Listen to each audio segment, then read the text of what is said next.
Terus itu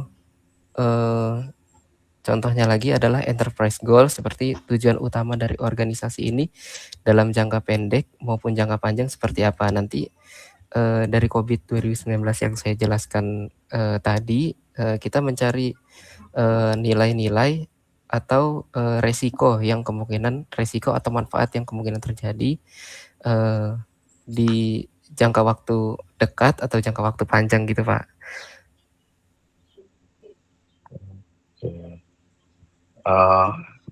Waktu itu kita sama Rifki nggak pernah ya pakai COVID, tapi yang MKA.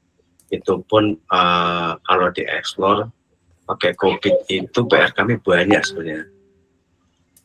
Karena kami memang base-nya kan masih perusahaan kecil ya, yang dalam arti masih merintis. Otomatis kalau di versi COVID itu nggak bisa dieksplor lebih banyak gitu kan, sayang. Itu yang makanya kemarin saya pengen tanya di situ.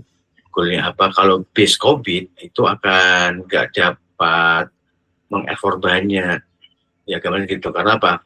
Kami masih super efisien dalam arti kerjanya pun terbatas sedikit dan bahkan banyakkan freelance ya. Ada kerjaan baru dapat orang-orang yang baru muncul gitu loh. Jadi maksudnya itu kalau pakai COVID itu akan jadi apa? Nggak bisa dieksplor secara optimal ya.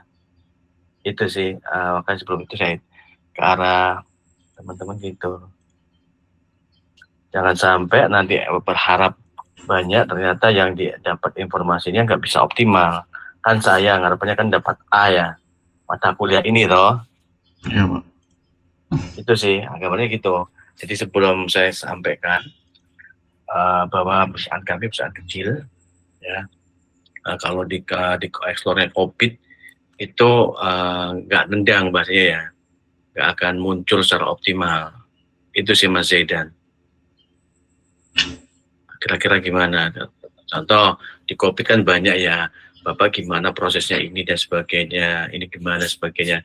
Kami memang biasanya udah online sebagainya, bahkan kerjaan pun dengan kita pakai Notion, pakai apapun, tapi terbatas karena orangnya masih ya akhirnya saya yang create, saya yang kerjakan. Jadi belum ada yang nanti siapa yang monitoring, siapa yang evaluasi itu belum, karena memang posisinya masih super ini ya, super efisien lah. Itu sih gambarannya. Kira-kira gimana Mas Ida? Kalau misalnya Pak, seperti yang Bapak bilang tadi, mungkin belum bahasanya belum bisa dinilai melalui COVID ya Pak. Tapi kalau misalnya kita bertanya dulu mengenai profil mitranya seperti apa, gambaran seperti apa, supaya kita nanti sampaikan ke asisten dosen, kira-kira apakah diizinkan Pak? Oke. Ya, sebagai dasarnya dulu sih Pak, bisa dibilang begitu. Oke, yang penting ini saya sampaikan di awal, jangan sampai nanti ini ya, kan khawatir kasihan ini. Iya Pak, mungkin gambaran mitranya saja dulu seperti apa ya Pak. Oke, kalau gitu oke kita coba ya. Iya Pak. Oke, saya mulai dari ya. CV Binarka Sukses ini salah satu perusahaan bergerak di bidang training center sama juga general supplier. Ya. Jadi kami punya training center yang berskala internasional. Salah satunya pemegang Person View. Jadi salah satu sebenarnya ujian Cobit pun bisa di tempat kami.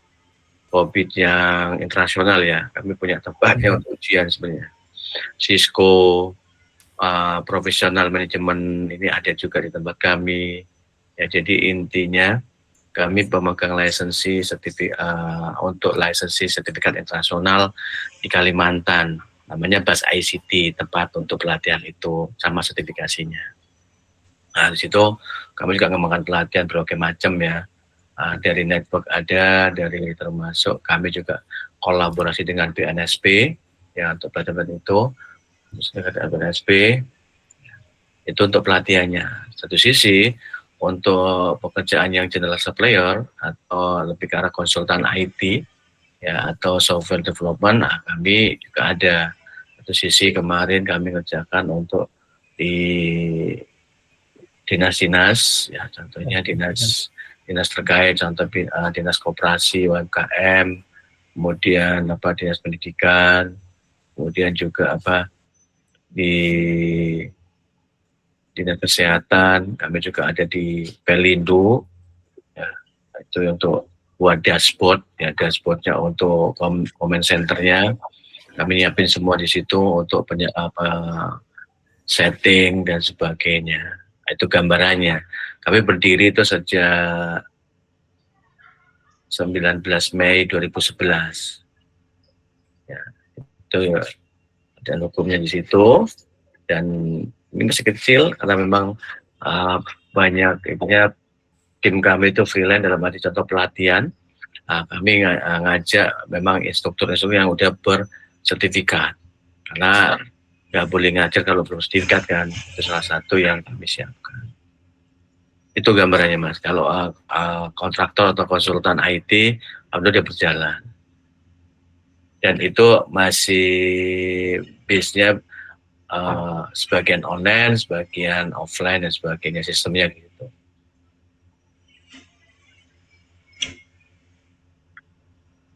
Itu sebagai gambaran. Baik Pak, terima kasih atas penjelasannya. Mungkin saya lanjut untuk beberapa pertanyaan Boleh. terkait COVID, tapi di sini pertanyaannya masih ibaratnya masih general gitu, boleh ya Pak ya? Boleh, boleh. Boleh Pak. Yang pertama adalah pertanyaannya, kira-kira dari strategi organisasi CV BAS ini apakah strategi organisasi saat ini lebih menekankan efisiensi, inovasi, atau peningkatan layanan, Pak? Seperti apa strategi dari CV BAS untuk meningkatkan efisiensi, inovasi, atau peningkatan layanan, Pak? Oke, terima kasih untuk pertanyaannya Mas ya. Iya. BAS karena masih kecil di lincah ya, kami tetap jaga mutual service ya. Karena satu sisi customer satisfaction kami jaga, karena dari situ kita bisa dapat repeat order dari sisi itu. Tapi tidak lupa kita juga harus update ya, kreatif sama inovasinya ya. Karena dengan perkembangan teknologi saat ini, otomatis kami harus leverage juga ya, naikin tim dan sebagainya, mintanya ini dan sebagainya. Jadi itu berkesinambungan Mas. Satu sisi customer satisfaction kita jaga ya dengan menjaga mutu service yang kita berikan. Satu sisi untuk dukung pelayanan kami juga harus inovasi dan kreatif. Wah, jadi berkelanjutan atau berrelevan ya. Jadi nggak bisa sendirian, Iya. tetap kita harus lakukan bersamaan. Jadi memberikan yang terbaik otomatis butuh kreatif. Contoh, pelanggan saat ini kan bisa milih banyak ya dengan berbagai macam fasilitas teknologi yang ada. Tapi pelanggan itu akan puas dengan sentuhan-sentuhan emosional yang kita berikan. Itu gambarannya, Mas. Oke, Pak. Terus pertanyaan selanjutnya, menurut Bapak, seberapa besar peranan teknologi informasi dalam membantu mencapai tujuan organisasi saat ini, Pak? Terus terang, teknologi ini sangat membantu untuk proses bebas ya. Karena dengan teknologi, kami bisa dapat pelanggan ya, secara digital sebagainya ya. Kami menyampaikan informasi dan sebagainya, itu pelanggan yang nggak kenal bisa jadi kenal, satu sisi itu. Jadi bisa interaksi situ. Satu sisi, dengan teknologi yang ada, kami bisa memberikan solusi yang cepat dengan manfaatin AI dan sebagainya ya. Satu sisinya itu. Jadi contohnya butuh apa dan sebagainya, kita bisa research. Oh, di sini kami coba sampaikan, cocok nggak? Kalau cocok, ini kita bisa langsung sampaikan. Jadi itulah teknologi sangat membantu perusahaan kami. Oke, Pak. Selanjutnya mengenai izin bertanya mengenai kendala yang mungkin pernah terjadi di CV Bina Anugerah Sukses, Pak. Apakah pernah terjadi sebelumnya gangguan sistem seperti error, downtime, atau kegagalan dalam penggunaan sistem atau aplikasi, Pak? hal ini pasti pernah terjadi Mas, karena biasanya ada upgrade ya, upgrade yang biasanya nggak smooth, otomatis itu akan kita rollback sampai kita tahu problem dan masalahnya untuk diselesaikan. Itu yang kita lakukan. Nah, jadi pernah hal ini, bahkan sampai pasti pelanggan kita udah lakukan secara dummy, ternyata pas implementasi ada masalah. Nah, kita coba rollback dulu, kita kami kembalikan, kita coba cek di mana masalahnya. Kalau udah ketemu, kami langsung coba eksekusi kembali. Itu yang kami lakukan. Izin bertanya kembali Pak, untuk masalah pernah terjadi kira-kira skalanya apakah sering atau jarang ataukah hanya pernah terjadi saja? Dan untuk dampak dari permasalahan gangguan tersebut terhadap operasional apa ya Pak dampaknya? Itu jarang, itu kondisional ya, satu itu. Ya. Dan dampaknya sebenarnya masalah kepercayaan ya. Kenapa ini bisa terjadi sebagainya. Makanya kami antisipasi sebelum kami lakukan itu, kami coba dulu di tempat ya, atau coba di animo dulu sebelum kita implementasi. Itu langkahnya. Jadi kami nggak akan berulang lagi kejadian yang pernah dialami itu.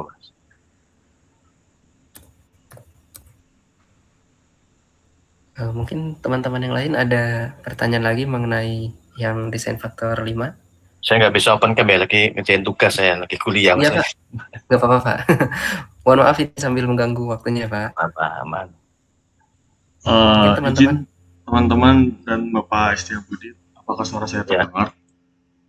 Ya, ada Mas. Oke, jadi kan tadi terakhir itu pertanyaan tentang seberapa sering terjadinya kayak error, downtime, dan kegagalan aplikasi kan. Mungkin dari pertanyaan saya tuh yang pertama mungkin apakah organisasinya ini sering menghadapi ancaman keamanan IT kan tadi sudah tuh. Terus tadi Bapak Ya. juga udah jelasin seberapa sering terjadi tingkatnya kayak tadi dijawabnya jarang. Mungkin untuk pertanyaan sendiri, apakah terdapat regulasi atau standar tertentu yang harus dipatuhi terkait tim IT yang ada di BAS ini, Pak?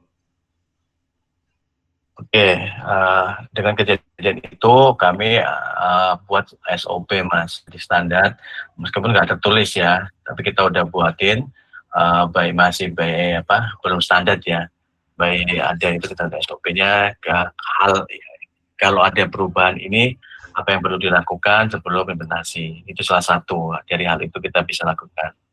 Itu yang kami lakukan Mas. Oke, baik Pak.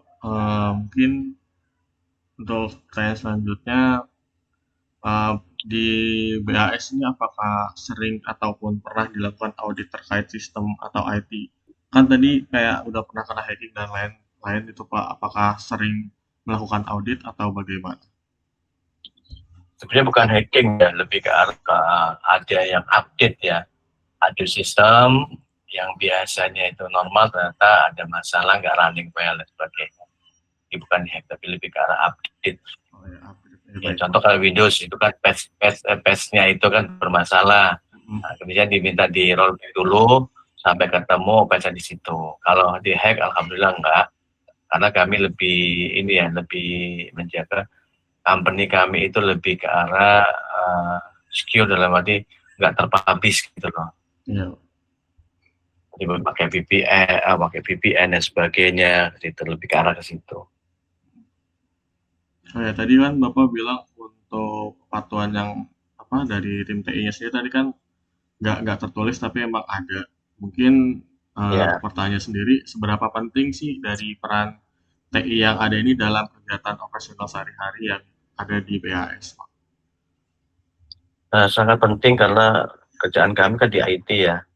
Jadi mau nggak mau untuk berbagai macam hal terrecord ya, yang tercatat dari sistem itu. Mungkin by Excel, by apa yang kita siapin. Oh ini di sini ya, jadi ada datanya gitu. Jadi Gitu Mas. kalau organisasinya berarti ini sangat membutuhkan TI kan Pak untuk saat ini? Sangat ya, karena kita kan terbatas orangnya, mau nggak mau, nggak di tempat, ya mobile ya, jadi mau nggak mau, apa yang dilakukan dan sebagainya, itu salah satu membutuhkan IT tadi, teknologi ya. Oke, baik Pak. Untuk selanjutnya sendiri tuh, apakah dari layanan TI yang dikelola secara internal, layanan TI-nya ini dikelola secara internal atau menggunakan pihak ketiga Pak dari WAS? Kita internal sendiri. Internal sendiri, baik Pak. Terus seberapa besar sih ketergantungan eh, BHS ini terhadap penggunaan layanan TI yang ada? Ya, karena kita menggunakan koordinasi, implementasinya di situ otomatis lumayan besar, Mas. Ya, karena dipakai semua di situ ya. Contoh kita mau untuk to-do list-nya, kita pakai Notion. Ya. Jadi mau nggak mau, kita harus bisa masuk itu. Kita udah buat sebenarnya dikerja tim, tapi kan belum smooth ya, makanya butuh tadi pakai yang to-do list-nya, pakai Notion dulu gitu. Baik Pak. Mungkin untuk pertanyaan selanjutnya, seberapa cepat organisasi ini beradaptasi saat ada perubahan sistem yang tadi kayak Bapak bilang kan upgrade gitu kan, itu bisa aja maintenance. Terus kalau dari organisasi BHS ini apakah setelah upgrade tuh untuk adaptasinya cepat atau lambat Pak? Alhamdulillah cepat ya, karena memang kerjaan kami di situ. Jadi kami salah satu mensupport perusahaan yang di bidang IT ya. Contoh kami namanya naruh EOS, Engineer On-Site. Nah di situ contoh kebutuhannya harus punya sertifikasi ini, Microsoft, Azure dan sebagainya, kami harus siapin mereka. Mereka harus punya disk dan sebagainya, itu salah satu di situ. Kayak di situ SCM yang ada memang harus update skill, update knowledge, dan harus kreatif ya dengan teknologi yang berkembang pesat itu, Mas. Oke, baik Bapak. Selanjutnya, apakah dari BAS ini lebih kayak bagaimana pendekatan dari BAS ini terhadap teknologi baru? Apakah maaf Pak, tadi sudah terjawab Bapak jawab. Kayak BAS kan selalu kan upgrade terus terus untuk SDM-nya selalu update kan kalau bisa. Mungkin selanjutnya ini apakah organisasi ini cenderung langsung mengadopsi atau menunggu dari teknologi yang ada, Pak? Maksudnya yang terbaru. Jadi sesuai kebutuhan, ya biasanya kami biasanya maju di depan, selangkah lebih depan, dan kami riset dulu ya. Contoh ada komunikasi ya di Singapura, di apa barang yang ada itu kami lihat, kami coba pelajari apa sih kelebihan sebagainya. Nanti kami bisa memberikan solusi ke customer kami. Makanya konsultan di situ. Jadi kami harus pelajari dulu hal apa yang ini, kita coba ada hal ini mau nggak pakai gunakan sebagainya. Salah satu terobosan yang kami berikan ke customer. Dari situ kita bisa pastikan bahwa oh ya aku pakai yang ini ya, mau nggak mau kan kami harus lebih awal ya menguasai teknologi itu. Itu gambarannya, Mas. Oke, Pak. Mungkin ini masuk ke pertanyaan terakhir sih, Pak. Kan tadi udah Bapak jelasin semuanya. Mungkin yang terakhir nih, seberapa cepat dari organisasi ini mengadopsi teknologi terbaru dibandingkan organisasi lain? Ya, kalau cepat, itu relatif ya. Tapi bagi kami, kecepatan itu salah satu yang kita butuhkan. Ya, karena kalau kita nggak cepat mengadopsi teknologi baru, kami akan ketinggalan.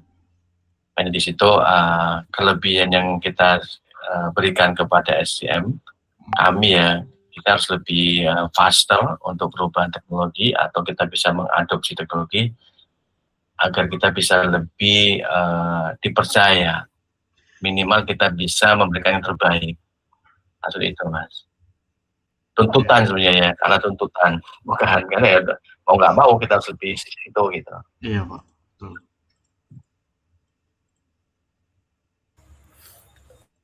Izin melanjutkan, Pak. Boleh. Seperti yang Bapak sampaikan di awal, kan, CV BAS ini ibaratnya masih lingkupnya memang sudah internasional tadi Bapak bilang skalanya, tapi, belum sebesar itu Pak untuk Ya, dilakukan penilaian evaluasi melalui, apa namanya, framework COVID tadi Pak.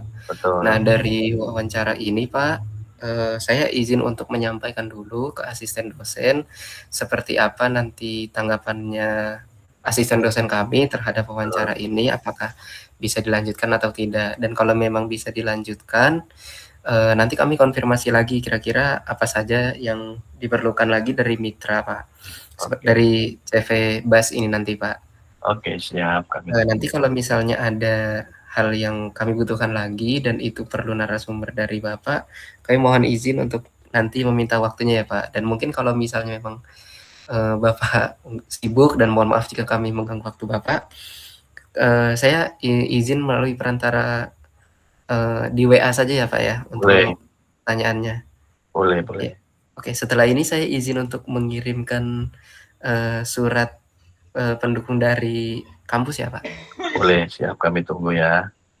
Iya, Pak. Tapi Mungkin, sampai boleh kebetulan sampai kapan asumsinya eee, teman-teman oh cari ya, informasi ini ya? di surat itu sih kalau tidak salah kemarin saya tulis sampai 21 Juni, itu hanya perkiraan, Pak. Hmm. Kalau untuk kemungkinan akhirnya memang sampai tanggal 21 Juni sampai kita UAS, Pak. Tapi, tidak setiap hari atau tidak setiap waktu kita, menghubungi Bapak untuk melakukan meet, tidak, Pak. Hanya, mungkin seminggu atau 2 minggu sekali sih, Pak, untuk mencari data gitu, Pak. Oke, saya ikut di awal ya. Karena nanti Iya, saya Pak. insya Allah 18 Mei sampai Iya. 27 Juni itu saya ibadah haji. Oh, gitu ya, Pak. Kan kalau memang oke, usahakan sebelum saya berangkat. Oke, Pak. Itu gambarannya. Oke sama dosen diterima, makanya apa yang dibutuhkan biar kami bantu segera. Takutnya kalau saya dosen nggak bisa ngapa-ngapain ya, saya nggak pegang, nggak bisa Iya, benar, jawab Pak. nanti. Itu Baik. gambarannya. Kalau memang oke, harapan kami sebelum tanggal 15 udah beres lah ya. Apa yang Iya, Pak. dibutuhkan teman-teman nanti olah apa sebagainya. Karena nanti saya 18 itu saya masuk asrama haji tanggal 17, 18 berangkat. Itu Baik, Pak. ya. Kami diskusikan dulu dengan asisten Oke, dosen bagaimana ke depannya ya, Pak. Insyaallah oke siap. secepatnya nanti saya kabarin lagi ke Bapak bagaimana kelanjutannya, Pak. Oke, siap. Makasih, Mas. Semoga Terima lancar kasih ya juga. Iya, semuanya. amin, Pak. Semoga Iya, lancar juga hajinya, Pak. lancar juga Amin, Bapak. amin. Ada ya. Mungkin penutup dari saya, terima kasih, atas waktu yang Bapak berikan dan penjelasan mengenai mitra yang Bapak berikan. Semoga, bermanfaat untuk kami dan seperti yang saya sampaikan sebelumnya, jika ada keperluan lagi, saya akan hubungi Bapak dulu melalui WA. Mungkin Oke, kurang lebihnya saya mewakili teman-teman saya, mohon maaf apabila ada salah kata dan terima kasih atas waktu Bapak, dan wassalamualaikum warahmatullahi wabarakatuh. Terima kasih, Pak, sekali lagi. waalaikumsalam. Terima kasih, Mas. Izin live ya. Iya, Pak, Iya silakan. Bapak, makasih ya Pak. Ya. Wih, Jadi akhirnya gimana, guys? aman sudah itu dapat sudah kita datanya, Oke, Cok. lanjut aja lah ya. Nanti Yang iya penting langsung kerjain yang Bapak tuh. penting apa namanya, Ntar aku upload iya, reportannya besok tuh. kalian bisa, Pak. Apa Aku juga besok? record sini.